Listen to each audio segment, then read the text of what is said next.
ప్రపంచ కార్మిక దినం దీక్షా దినం మేడే. అదేవిధంగా భారతదేశ ఉద్యమ నిర్మాత పుచ్చలపల్లి సుందరయ్య గారి 113వ జయంతి కూడా.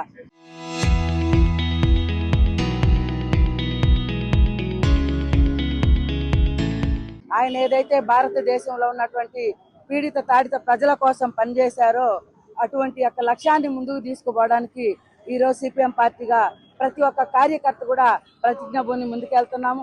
అదేవిధంగా కేంద్రంలో ఉన్నటువంటి బీజేపీ ప్రభుత్వం కానీ, రాష్ట్రంలో ఉన్నటువంటి కూటమి ప్రభుత్వం కానీ ఏదైతే చికాగో నగరంలో పని గంటల కోసం కార్మికులు రక్త తర్పణం చేసి ఈ మేడని తెచ్చుకొని పని గంటలు తెచ్చుకున్నారో ఆ పని గంటల్ని ఈ రోజు కేంద్రంలో ఉన్నటువంటి బీజేపీ ప్రభుత్వం పక్కన పెట్టి మళ్ళీ 10 గంటల పని విధానాన్ని తీసుకొచ్చింది.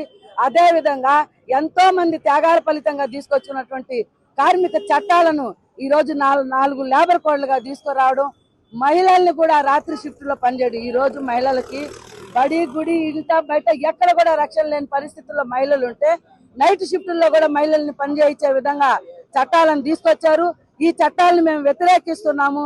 రాబోయేటువంటి రోజుల్లో ఈ చట్టాలకు వ్యతిరేకంగా 8 గంటల పని విధానం, సమాన పనికి సమాన వేతనం, ప్రభుత్వ రంగ సంస్థలను అభివృద్ధి చేయాలనేటువంటి నినాదంతో ముందుకు వెళ్తామని తెలియజేస్తున్నాం. అంతర్జాతీయ కార్మిక దినోత్సవం సందర్భంగా గత 140 సంవత్సరాల క్రితం కార్మికులు పోరాడి ఏదైతే పని గంటల హక్కు సాధన కోసం తమ ప్రాణాలని అర్పించారో దాన్ని స్ఫూర్తిగా తీసుకుని ఈరోజు ప్రపంచవ్యాప్తంగా ఎర్ర జెండా ఆవిష్కరణలు, అరుణ పతాక ఆవిష్కరణలు కష్టజీవులు, శ్రమజీవులు, కార్మికులు, కమ్యూనిస్టు పార్టీ కార్యకర్తలందరూ కూడా కార్మిక వర్గ సిద్ధాంతానికి కట్టుబడినటువంటి వారందరూ ఈరోజు మేడే సందర్భంగా యావత్తు కార్మిక వర్గం ఈ మేడే పండుగను జరుపుకుంటా ఉంది. అయితే 140 సంవత్సరాల క్రితం 8 గంటల పని కోసం పోరాడి హక్కుగా సాధిస్తే ఇప్పుడు ఈ ప్రభుత్వాలు 8 గంటల పనిని కాస్త 12 గంటలు చేస్తున్నారు.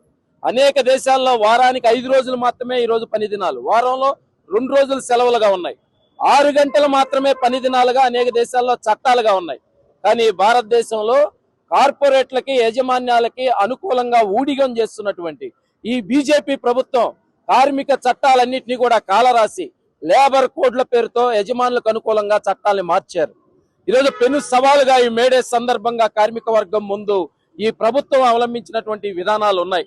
అదేవిధంగా కాంట్రాక్ట్ అవుట్సోర్సింగ్ పేరుతో తీవ్రమైనటువంటి శ్రమ దోపిడీ, అసంఘటిత రంగంలో స్కీమ్ వర్కర్లని రకరకాల, చివరికి మీడియా మిత్రులతో సహా వారి కుటుంబ అవసరాలు తీరనటువంటి జీతం కూలీతో అత్యధిక మంది కష్టజీవులు, కార్మికులు, పనిచేస్తున్న సంపద సృష్టికర్తలు ఈ రోజు వారి కుటుంబాలు గడవక ఇబ్బంది పడుతూ ఉన్నారు.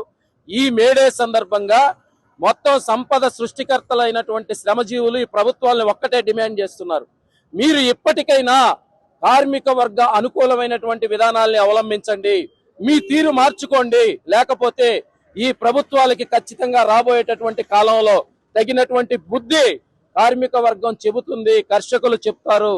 కాబట్టి ఈ మేడే సందర్భంగా పుచ్చలపల్లి సుందరయ్య గారు దక్షిణ భారత కమ్యూనిస్టు ఉద్యమ నిర్మాత, పీడిత ప్రజల ఆశా జ్యోతి, సింహాపురి గడ్డ మీద జన్మించి భారతదేశంలో ఒక ఆనిముత్యంలాగా వెలుగొందినటువంటి నిరాడంబర జీవితం, అత్యంత నిరాడంబర జీవితం, పార్లమెంటులో మొట్టమొదటి ప్రతిపక్ష నేతగా అత్యంత స్ఫూర్తిదాయకమైనటువంటి జీవితం గడిపిన సుందరయ్య గారు యాదృచ్ఛికంగా కార్మిక దినోత్సవం రోజు పుట్టడం, ఆయన జయంతి కూడా మేడే రోజే కావడం అనేది నిజంగా గొప్ప విషయం.